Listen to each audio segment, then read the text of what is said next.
What's up, guys? Welcome back to the channel. Today I got Bells with me and we're gonna try to tackle beaches and cream and let you guys know, is it worth time? Is it worth money? Is it gonna be right for you and your family? I'm not letting Bells talk until after we eat there. Ciao.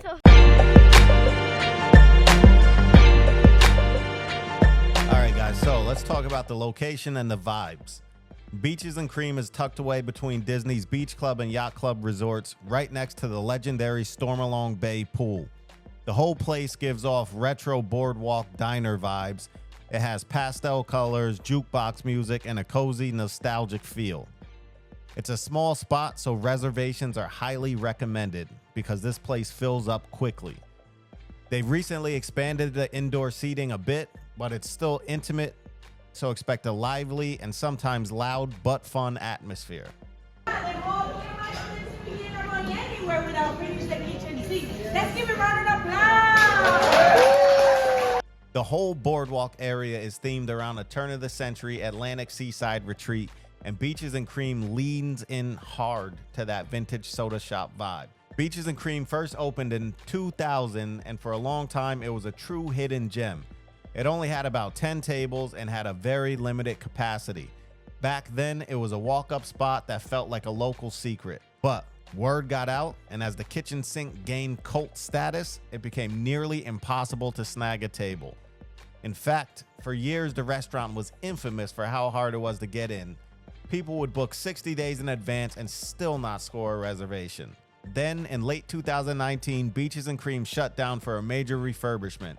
It reopened in early 2020, just before the pandemic, and when it came back, it had a much larger dining room, updated kitchen, and a fresher, brighter design, while still keeping that nostalgic boardwalk feel.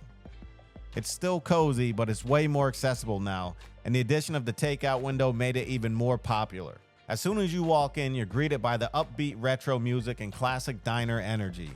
It's definitely a casual vibe for families, couples, people coming off the pool deck, and there's almost always a buzz of excitement when someone orders the kitchen sink. It's not a long, drawn-out table service experience. It feels fast-paced but still fun, and cast members often lean into the playfulness of the space. All right, let's talk about the food. Beaches and Cream has two major identities: classic diner meals and decadent desserts. On the savory side, you got patty melts, grilled cheese and tomato soups, chili cheese tots, burgers and chicken sandwiches, onion rings, french fries, and salads. And on the dessert side, this is really a sugar lover's paradise. First and foremost, the real staple of this place is the kitchen sink, an iconic Disney dish, and it includes 8 scoops of ice cream, every topping in the house, brownie pieces, cookies, candy bars, sprinkles, cherries, and yes, an entire can of whipped cream. Pro tip, it serves 4 to 6 people. It's definitely not a solo challenge unless you're feeling really brave and if you're willing to deal with the consequences later. Other standouts include No Way Jose, which is a peanut butter and hot fudge sundae that is seriously addictive. This is something I ordered myself. They also have classic banana splits, Mickey confetti milkshakes, which are Instagram worthy and super fun for the kids. If you don't want to dine in, you can hit the walk up to go window, which is located right outside the main restaurant. They offer scoops, shakes, sundaes, and even smaller versions of some of the menu items. Perfect if you're just coming out of the pool or taking a break from EPCOT. All right, so the real reason everyone tunes into these episodes is the money portion. Let's talk about the money, right? Entrees average between $15 and $23, and desserts range from $8 to $15, with the kitchen sink topping out around $38. There's definitely some Disney pricing going on here, but the portion sizes help to justify it, especially if you split items. All right, guys, we're back on the Sandy Beach Club beach. Just finished up an amazing brunch at Beaches and Cream soda shop, ice cream shop. Had a great experience there. Bells, what did you get? I got a hot dog with potato barrels, grapes, and ice cream, waffle cone with sprinkles, and it was so fun. If you couldn't hear the last piece, she said it was so slay.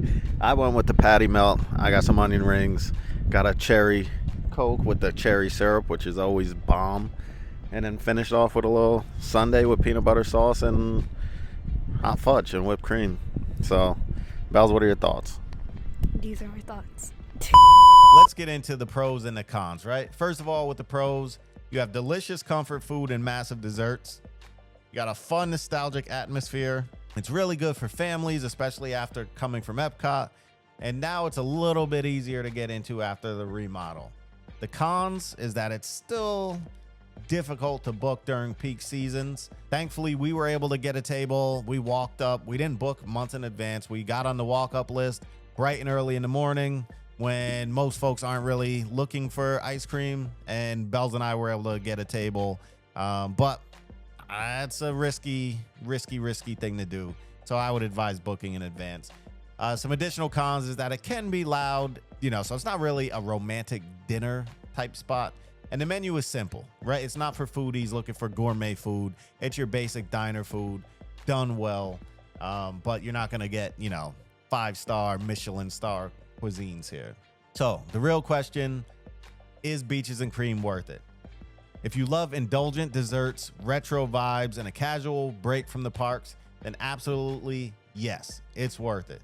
It's not fancy, it's not trendy, but it knows what it is and it delivers every time. Whether you're here to conquer the kitchen sink or just grab a shake and chill by the lake, Beaches and Cream continues to be one of Disney World's most iconic and still underrated dining spots. So to answer your question, is it overrated? Is it underrated? There's a lot of hype around this place, but I don't even know if the hype does it justice. It serves up delicious ice cream and a really good time. So I would say that it's underrated. Let me know in the comments, what's your go-to Sunday? Or have you ever tried to tackle the kitchen sink all by yourself? Be sure to like, comment, and subscribe, and ring the bell for more Disney dining reviews and tips.